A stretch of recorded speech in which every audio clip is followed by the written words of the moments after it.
Assalamualaikum warahmatullahi wabarakatuh. Sebelumnya perkenalkan, nama saya Muhammad Rizky Saputra, NIM 1803089091. Baik, saya akan mempresentasikan tugas skripsi atau proposal saya yang berjudul Dampak Tingkat Kepadatan Tanah terhadap Pemberian Bahan Organik yang mempengaruhi pertumbuhan dan perkembangan tanaman bibit kelapa sawit atau Elais guinensis Jack. Oke, kita lanjut. Tujuan dari penelitian ini adalah untuk mengevaluasi pertumbuhan dan perkembangan tanaman bibit kelapa sawit yang diakibatkan oleh tekanan penyiraman, pemadatan tanah yang dapat menyebabkan terjadinya gangguan pada akar yang dapat mempengaruhi jumlah produksi.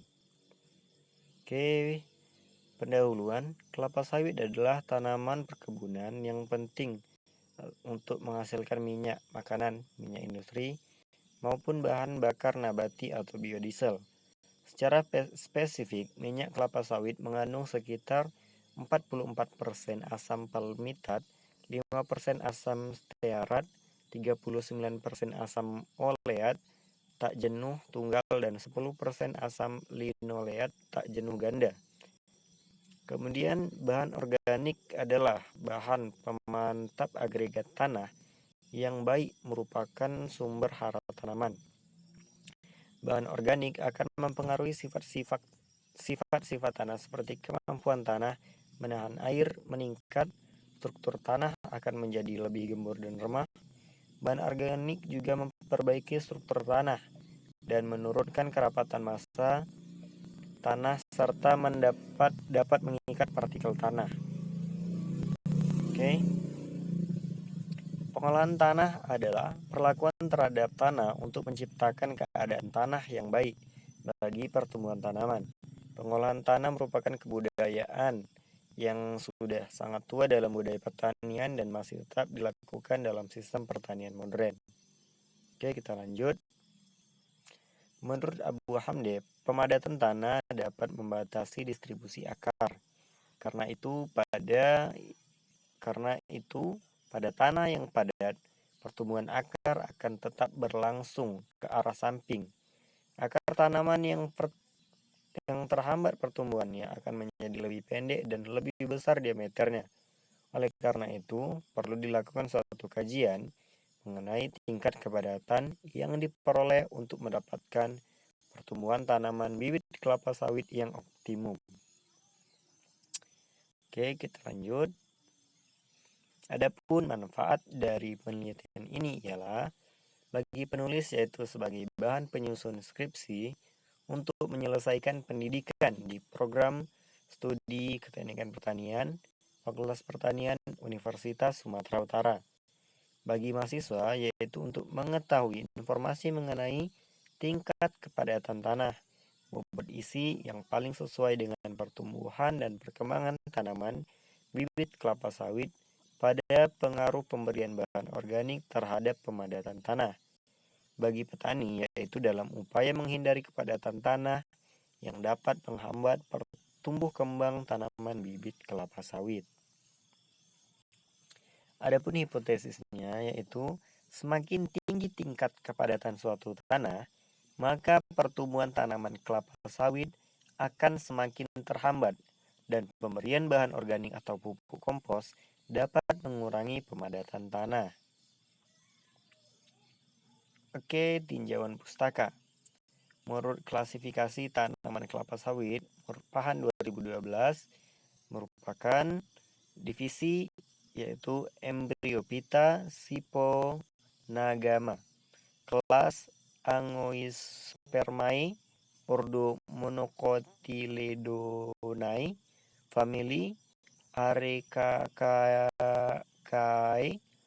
subfamili Coccoideae, genus Elais, spesies Elais guinensis Jack. Adapun akar merupakan tumbuhan monokotil yang tidak memiliki akar tunggang, radikula atau bakal akar. Pada bibit terus tumbuh memanjang ke arah bawah selama 6 bulan terus-menerus. dan panjang akarnya mencapai 15 meter. Akar primer kelapa sawit terus berkembang. Susunan akar kelapa sawit terdiri dari serabut primer yang tumbuh secara vertikal.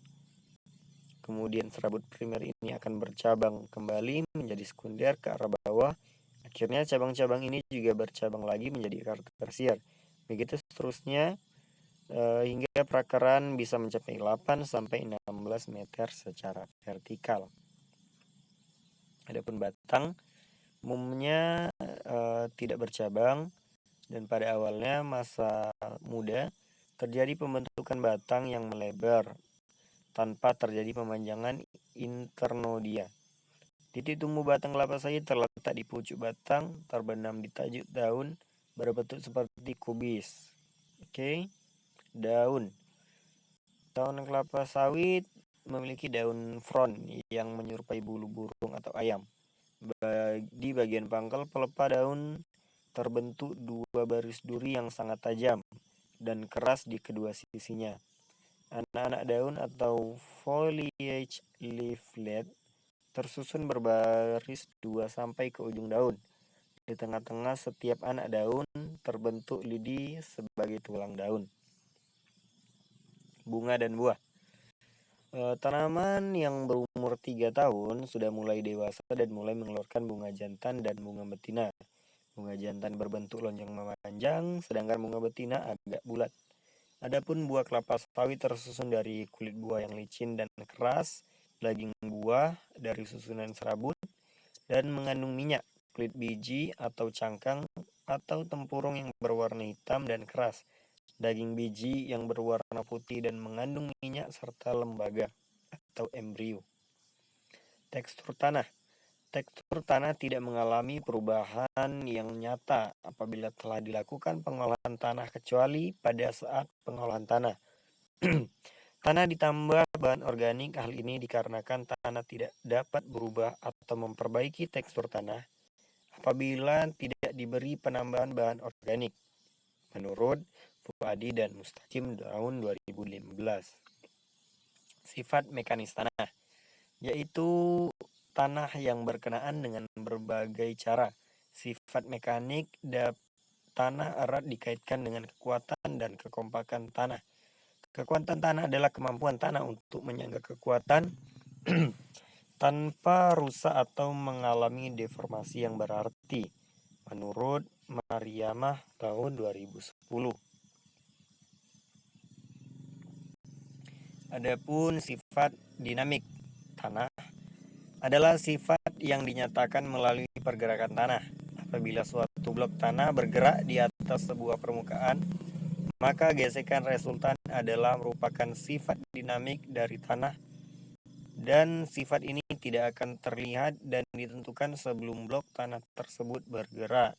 Contoh lain, apabila tanah gembur dipadatkan, maka kekuatan tanahnya akan meningkat, menurut Mandang Nishimura 1991. Bobot isi atau bulk density ialah bobot kering suatu unit volume tanah dalam keadaan utuh, dinyatakan dalam gram tiap sentimeter kubik. Dalam hal ini jumlah ruangan yang ditempati air dan udara turut diperhitungkan, menurut Harjowigeno tahun 2003. Pemadatan tanah merupakan salah satu penghambat respirasi tanah melalui kompresi dan memutuskan porositas tanah. Pemadatan tanah di dalam dunia pertanian merupakan suatu masalah yang besar di belahan dunia, karena pemadatan tanah yang terus meningkat pada lahan pertanian dapat menyebabkan erosi tanah, menurut Tagafifar dan Madani tahun 2014. Kadar air merupakan perbandingan antara berat air yang terkandung dalam tanah dengan berat tanah kering. Kadar air tanah diukur dengan metode gravimetrik. Nilai kadar air tanah cenderung semakin tinggi dengan semakin dalamnya tanah, menurut Kurniawan tahun 2018. Tahanan penetrasi ialah kekuatan tanah menahan beban yang ada di atasnya, di mana tahanan penetrasi juga menunjukkan sifat tanah mulai antara lain kadar air tanah dan tekstur tanah. Menurut Damanik tahun 2007. Kerapatan massa dinyatakan dalam bobot isi tanah dalam kondisi kering dan basah.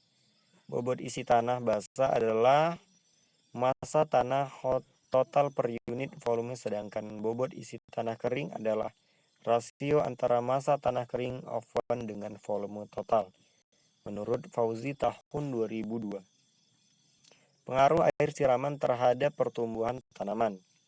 Di dalam pertumbuhan tanaman, agar hasil tanaman yang didapat sesuai dengan kualitas dan kuantitas yang akan dicapai, maka tanah harus diberi bahan organik untuk mempengaruhi sifat-sifat tanah seperti tanah akan lebih gembur dan dapat menahan air dengan kuat, sehingga tanah dapat menurunkan kemampatan tanah dan dapat mengikat agregat-agregat tanah.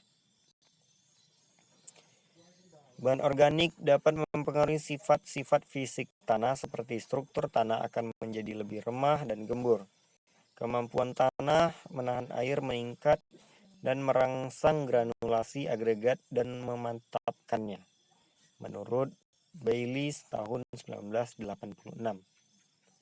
Penggunaan kompos dapat mempengaruhi adanya benturan terhadap tanah, dikarenakan adanya mikroba-mikroba yang terkandung dalam pupuk seperti Azotobacter sp dan lain-lain, yang dapat mempengaruhi asam organik lemah yang dapat merombak dan mengikat kelarutan hara. Menurut Andri dan Wawan tahun 2017.